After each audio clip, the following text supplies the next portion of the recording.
बयान करते हैं कि रसूलुल्लाह सल्लल्लाहु अलैहि वसल्लम ने फरमाया, जो शख्स अच्छी तरह नमाज पढ़ता हो, उसके घर वाले ज्यादा हो, माल कम हो, और वो शख्स मुसलमानों की गीबत ना करता हो, नमाज की पाबंदी करता हो, घर वाले ज्यादा हैं, खर्चा पूरा नहीं हो रहा, आमदनी कम है, मुश्किल से गुजारा हो रहा है, माल कम है, घर के अफराद खाने वाले ज्यादा हैं। आजकल कमाने वाले ज्यादा हैं, खाने वाले उसके घर में एक दो होते हैं, फिर भी सारी टेंशन में होते हैं, परेशानी होती है। खाने वाले ज्यादा हैं, माल कम है, और वो शख्स मुसलमानों की गीबत ना करता हो, ये भी साथ शर्त रखी है, गीबत ना करता हो। मैं और वो जन्नत में इन दो की तरह होंगे, ऐसी उंगलियां दो मिलाई और मैं जन्नत में हम इकट्ठे होंगे। तो हमें गीबतों से बचना चाहिए, जन्नत मिलेगी इंशाअल्लाह। हदीस पाक जो हमने सुनी है कि जन्नत में हुजूर का पड़ोस पाने का एक नुस्खा भी मिला। जन्नत की अजमत की तो क्या ही बात है, जन्नत का तो वैसे ही कोई कहीं कोना कांचा भी मिल जाए तो वही बड़ी बात है। एक चाबुक रखने की जगह इतनी सारी मिल जाए तो जैसे घोड़ा रखते हैं, चाबुक रखते हैं, तो वो भी दुनिया और माफिया से बेहतर है। तो आका का पड़ोस मिल जाए तो और क्या चाहिए। अल्लाह की रहमत भरी जन्नत की चाहत में बेताब हो जाइए और जन्नत के बारे में सुनिए, जन्नत कैसी है। लिखा है कि हदीस पाक में, किताबों में, कि अगर जन्नत की कोई नाखून भर चीज, नाखून अब कितना सा होता है, छोटा सा, नाखून भर चीज दुनिया में जाहिर हो तो आसमान और जमीन उससे आरास्ता हो जाए, डेकोरेट हो जाए, सज जाए। अगर जन्नती का कंगन, कलाई में जो डालते हैं, कंगन जाहिर हो जाए तो वो सूरज की रोशनी को मिटा देगा। जैसे आफ्ताब तारों की रोशनी, जब सूरज होता है कुछ तारा नजर नहीं आता, ऐसे सूरज की रोशनी खत्म हो जाए, एक कंगन जाहिर हो जाए। जन्नत की इतनी जगह जिसमें कोड़ा चाबुक रख सके, दुनिया और माफिया से बेहतर है। जन्नत की दीवारें सोने और चांदी की ईंटों और मुश्क की गारे से बनी हुई। जन्नतियों को जन्नत में हर किस्म के लजीज खाने मिलेंगे, जो चाहेंगे फौरन उनके सामने आ जाएगा। अगर किसी परिंद को देखकर गोश्त खाने को जी जाएगा, भुना हुआ उनके सामने आ जाएगा। अगर पानी वगैरह की ख्वाहिश हो तो कूजे खुद ब खुद हाथ में आ जाएंगे, और बिल्कुल जितना पानी चाहिए होगा ना, उस अंदाजे के मुताबिक उसमें वो चीज, वो लिक्विड वो होगा, पानी, दूध, शराब, शहद, जो भी जिसका दिल होगा। एक कतरा कम भी नहीं होगा, एक कतरा ज्यादा भी नहीं होगा। पीने के बाद खुद ब खुद वापस चले जाएंगे। वहां की शराब दुनिया जैसी नहीं होगी, बदबूदार, कड़वाहट और नशे वाली नहीं होगी। पीने वालों से बेअकल नहीं होता, आपे से बाहर नहीं होता, बेहुदा जैसे बकते हैं ना, यहाँ की शराब पी के, यहाँ के नशे करके, वो पाक होगी, वो ऐसी शराब नहीं होगी। वहां निजासत, गंदगी, पखाना, पेशाब, थूक, रींग, कान का मैल, बदन का मैल बिल्कुल नहीं होगा। एक खुशबूदार डिकार आएगी, सब हजम हो जाएगा। खुशबूदार फर्द बख्श पसीना निकलेगा, सब खाना हजम हो जाएगा। डिकार और पसीने से मुश्क की खुशबू निकलेगी। हर वक्त जुबान से तस्बीह और तकबीर इरादतन और बिला इरादा सांस के साथ जारी होगी। कम से कम हर शख्स के सिराने 10,000 खादम खड़े होंगे, हर वक्त 10,000 खादम साथ खड़े होंगे। खादमों में हर एक के हाथ में एक चांदी का प्याला होगा और दूसरे हाथ में सोने का प्याला होगा। हर प्याले में नए नए रंग की नेमत होगी। जितना खाता जाएगा लज्जत में कमी नहीं आएगी बल्कि ज्यादती होगी। हर नवाले में 70 मजे होंगे, हर मजा दूसरे से मुमताज होगा, और वो सारे मजे एक ही साथ महसूस होंगे। एक एहसास दूसरे से माने नहीं होगा, दूसरे से रोकने वाला नहीं होगा। जन्नतियों के न लिबास पुराने पड़ेंगे, ना उनकी जवानी फना होगी।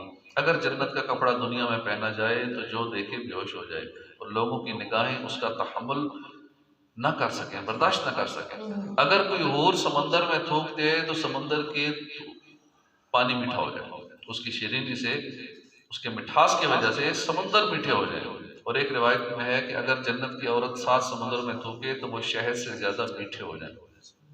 सर के बाल और पलकों और बाहों के सिवा जन्नती के बदन पर कहीं बाल नहीं होंगे, सब बेरेश होंगे। सुरमा लगी हुई आंखें, 30 साल की उम्र के मालूम होंगे, कभी उससे ज्यादा मालूम ना होंगे। फिर लोग एक बाजार में जमा होंगे जिसे मलाइका घेरे हुए होंगे। उसमें वो चीजें होंगी कि उनकी मिसल ना किसी आंख ने देखी, ना कानों ने सुनी, ना दिलों पर उनका ख्याल गुजरा। उसमें से वो जो चाहेंगे उनके साथ कर दी जाएगी। खरीदो फरोख्त नहीं होगी, ये पैसे देंगे तो कुछ मिलेगा, वो ऐसी जो दिल करेगा फ्री में ले जाओ उन बाजारों के अंदर। जुम्मा बाजार लगेगा, हर जुम्मे को बाजार लगेगा, सारे वहां जाएंगे और जो दिल करेगा फ्री में खरीदेंगे। जन्नती उस बाजार में आपस में मुलाकात करेंगे, मिलेंगे। छोटे मर्तबे वाला बड़े मर्तबे वाले को देखेगा, उसका लिबास पसंद करेगा। अब जैसे ही बड़े मर्तबे वाले का लिबास पसंद आएगा, अभी गुफ्तगू खत्म भी नहीं होगी, ख्याल करेगा मेरे लिबास उससे अच्छा है। और ये इस वजह से कि जन्नत में गम ही नहीं है। जन्नत में ये टेंशन है मेरा लिबास माड़ा है, इसका चंगा है, ये हो गई, उसका फौरन उसका अच्छा हो जाएगा। जो उसके दिल को अच्छा लगेगा वही होगा। जो दिल को बुरा लगेगा, अपने आप को थोड़ा डाउन समझेगी, तो बड़े वाला मैं छोटा हूँ नहीं, वो ख्वाहिश उसकी पूरी हो जाएगी उसी वक्त। गम है ही नहीं किसी तरह का।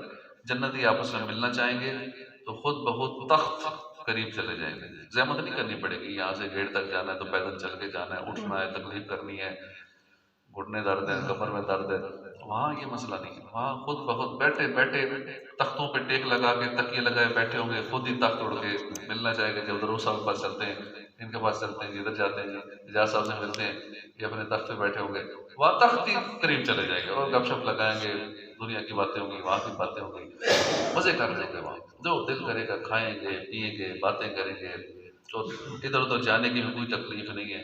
जितना भी कोई दूर का फासला होगा ऐसे सेकंडों में अंदर तय हो जाएगा। और उनमें अल्लाह के नजदीक सब में मुअज़्ज़ज़ वो होगा जो अल्लाह के वजह करीम के दीदार से सुबह शाम रोजाना सुबह शाम मुशर्रफ होगा, वो ज्यादा इज्जत वाला होगा। जब जन्नती जन्नत में जा लेंगे, अल्लाह पाक उनसे फरमाएगा और कुछ चाहते हो जो तुम्हें दूं? अर्ज़ करेंगे अल्लाह तूने हमारे मुंह रोशन किए, जन्नत में दाखिल किया, जहन्नम से निजात दे दी। उस वक्त पर्दा ये मखलूक पर्दा उठ जाएगा, दीदारे इलाही से बढ़कर उन्हें कोई चीज ना मिली। या अल्लाह अपने हबीब रऊफ़ रहीम सल्लल्लाहु अलैहि वसल्लम के सदक़े अपना दीदार अता फरमा। आमीन। अल्लाह के दीदार की दुआएं भी करते रहना चाहिए। तो ये जन्नत का मुख्तसर सा जो तारफ मैंने अर्ज किया, ऐसी है जन्नत। अब इस जन्नत को पाने के लिए कुछ तो करना पड़ेगा, इतना कुछ मिल रहा है तो ऐसा आसानी से तो नहीं मिलेगा। जन्नत तक पहुंचने के लिए रास्ते बड़े मुश्किल हैं। उन रास्तों से, हाँ जन्नत तक जाने के लिए रास्ते बड़े आसान हैं। गुनाह करना बड़ा आसान है, लज्जतें लेना मजे लेना बहुत आसान है, और आराम से जन्नत बंदा पहुंच जाता है। इतना आसान है। इस दौर में देख लेना कितना मोबाइल ने नेट ने कितना आसान कर दिया। जो पहले लोग गुनाह करने के लिए पहले सिनेमा जाते थे, वो भी छुप छुप के कहीं शरीफ कराने वाले जाते थे, देख ना ले, कोई जानने वाला ना देख ले। वहाँ भी लाइटें बंद होती थी, सिनेमा घर में भी फिल्म देखते थे। फिर उसके बाद वो वीसीआर का दौर आया, तो कोई अमीर लोग वीसीआर खरीदते, गरीब आदमी खरीद नहीं सकता था। फिर वीसीआर लेते थे किराए पे, वो कैसेट बड़ी सी लेके आते थे, छुप छुपा के, वो कोई देख ना ले, चादर के छुपा के या कहीं छुपा के, रास्ते में कोई देख ना ले कि फिल्म लेके जा रहा है।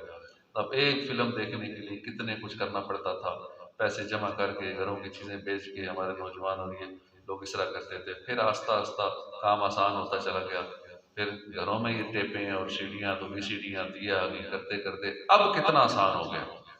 अब हर बंदे के हाथ में सिनेमा घर से बढ़ के काम है। सिनेमा तो दूर की बात है ना, बहुत पुराना खाता हो गया, वो भी एक फिल्म। अब तो करोड़ों फिल्में फ्री में, और वो भी ऐसी फिल्में जैसी होती तो फिर कुछ शरीफ लोग होते थे। आजकल के जो हालात हैं कि सबके सामने इतना आसान है जहन्नम में जाना, इतना आसान कर दिया गया है जो दो नसारा ने कुफार ने कि मुसलमान के लिए आराम से जन्नत में चला जाएगा। तो आप लोग नमाजी हैं, नेक लोग हैं जो चंद एक बचे हुए हैं, वरना अजीब गरीब हालात है बाहर, बिल्कुल लोग नहीं बच रहे और पता नहीं क्या क्या कर रहे हैं। ये अल्लाह की खास करम है आप लोगों पे कि जिन लोगों का मस्जिद में आना जाना है इन हालात के अंदर भी, वरना बड़ी अजीब सूरत हाल है सोशल मीडिया पे और नेट की दुनिया में बहुत कुछ है, बचना मुश्किल है। अल्लाह पाक जिसे चाहे बचा ले, और जो इस रास्ते पे है वो अल्लाह का शुक्र अदा करे कि जो शुक्र अल्लाह ने मुझे नमाजों की तौफीक दी हुई है, मैं मस्जिद में आके बैठ जाता हूँ, अल्लाह रसूल की बात सुन लेता हूँ। इस पे ही शुक्र करना चाहिए, ज़्यादा इबादत करनी चाहिए कि अल्लाह का शुक्र, अल्लाह इस पे इस्तिकामत अता फरमाए, वरना भटकने में कुछ टाइम नहीं लगता पता। इस दौर में बूढ़े भी जवान भी बस सब इसी काम में लगे हुए हैं। अल्लाह पाक हमें बचा के रखे गुनाहों से। ये जन्नत है जिस तक पहुँचने के लिए इतना कुछ करना पड़ेगा। तो फिर जन्नत आसान काम भी बहुत सारे और मुश्किल भी है, शैतान से मुकाबला भी है। हज़रत अबू दरदा रज़ी अल्लाह अन्हु से रिवायत है, हुज़ूर सल्लल्लाहु अलैहि वसल्लम ने फरमाया कि मस्जिद हर खुदा से डरने वाले का घर है। और जो बंदा मस्जिद को अपना घर बना ले, अल्लाह पाक उसके लिए रहमत की, अपनी रज़ा की, पुल सिरात से बाहिफाजत गुजरने की और जन्नत की ज़मानत दे देता है। जो मस्जिद को अपना ठिकाना बना ले, घर बना ले, अल्लाह राज़ी हो जाता है, अपनी रज़ा भी अता फरमाता है, पुल सिरात से भी आराम से गुजर जाता है। कितनी बड़ी टेंशन है पुल सिरात वाली, 15,000 साल का सफ़र है और जन्नत की ज़मानत भी है, अल्लाह की रहमत की ज़मानत भी है। सिर्फ करना कि मस्जिद को अपना घर बना लेना। कैसी खूबसूरत बात है। जन्नत में जाने का भी नुस्खा मिल गया।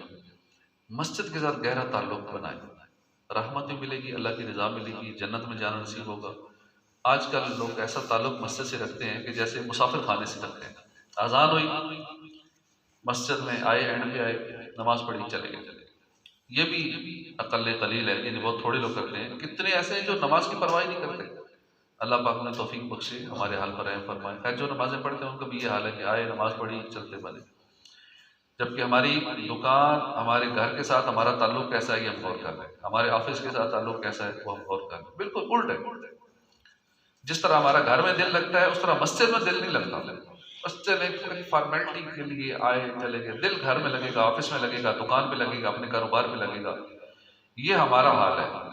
लेकिन प्यारे आका क्या फरमा रहे हैं कि मस्जिद को अपना घर बना लो। वो हमें तालीम दी जा रही है कि जो ताल्लुक हम आज अपने घर से, अपने कारोबार वाली जगह से, दफ्तर से, दुकान से ताल्लुक रखते हैं कि वहीं बैठे रहते हैं, 10-10, 12-12 घंटे दे देते हैं। ऐसी वाबस्तगी जैसी घर के साथ एफिलिएशन है, ऐसी वाबस्तगी मस्जिद के साथ अपनाओ। अल्लाह के नबी सल्लल्लाहु अलैहि वसल्लम ने एक मरतबा अपने हवारियों को फरमाया कि हवारियों अपने घरों को मंजिल बनाओ। मंजिल बनाओ यानी कि आरजी क्याम गाह बनाओ, और मस्जिदों को अपना परमानेंट ठिकाना बनाओ। घरों को आरजी बनाओ कि घर में जाओ तो समझो हम मुसाफिर खाने में आ गए, और मस्जिद को समझो कि हमारी मुस्तकिल ये जगह। लिहाजा ज़्यादा से ज़्यादा वक्त मस्जिद में गुजारने की आदत बनाइए। जब तक मस्जिद में इत्तिकाफ़ की नीयत से रहेंगे तो नेकियों का मीटर चलता रहेगा, शैतान से भी हिफाजत रहेगी, फजूल कामों से बचे रहेंगे। और मस्जिद की फ़ज़ा जो है ये ईमान के लिए बहुत फ़ायदेमंद है। मुफ्ती अहमद यार खान नईमी फरमाते हैं, ईमान के लिए मस्जिद की आबो हवा फ़ज़ा ये बहुत अच्छी है, ईमान इससे मजबूत होता है। सईद बिन मुसैयब रज़ी रहमतुल्लाह अलैह फरमाते हैं, बंदा जब तक मस्जिद में रहता है फरिश्ते उसके लिए मग़फ़िरत की दुआ करते रहते हैं। इतनी बड़ी फजीलत है। अब सिर्फ मस्जिद में बैठे रहें, उसमें कुछ भी ना करें, अभी तो माशाल्लाह इल्म दीन सीख रहे हैं ना, वैसे ही मस्जिद में बैठे रहें तो फरिश्ते मग़फ़िरत की दुआ करते रहते हैं। इतनी बड़ी सादत है फरिश्तों की दुआ, जो अल्लाह की मासूम मखलूक है, उनकी दुआ हमें मिल जाए, हमारी बेहिसाब मग़फ़िरत हो जाए। अल्लाह पाक मस्जिद में हमारा दिल लगाए रखे। अब हमें मस्जिद को घर बनाने की यहाँ तरगीब दिलाई गई। अब इसका ये मतलब नहीं है कि हम मस्जिद के साथ वो रवैया रखें जो घर में रखते हैं। घर में ऊंचा बोलते हैं, शोर शराबा भी करते हैं, सारा वो रवैया वो नहीं रखना। दिल लगाना है मस्जिद में, मोहब्बत रखनी है मस्जिद से, लेकिन मस्जिद के तकद्दुस का ख्याल रखना है, अदब व एहतराम भी मलूज़ रखना है। बहुत सारे काम हैं जो घर में हम कर सकते हैं, मस्जिद में नहीं कर सकते। दुनिया की बातें घर में कर सकते हैं, खरीदो फरोख्त बाहर कर सकते हैं, घर में कर सकते हैं, ऊंची आवाज़ में घर बोलते हैं, हंसते हैं। मस्जिद में ये सारे काम नहीं कर सकते, मस्जिद में मना है। लिहाजा मस्जिद को अपना घर ज़रूर बनाएं, यानी इसके साथ गहरी वाबस्तगी रखें, ज़्यादा से ज़्यादा वक्त मस्जिद में गुजारें, मस्जिद में दिल लगाएं। इसके साथ साथ मस्जिद के अदब व एहतराम का भी ख्याल रखें। अल्लाह पाक हमें इसकी तौफीक अता फरमाए। आमीन बिजाह नबी आमीन सल्लल्लाहु अलैहि वसल्लम।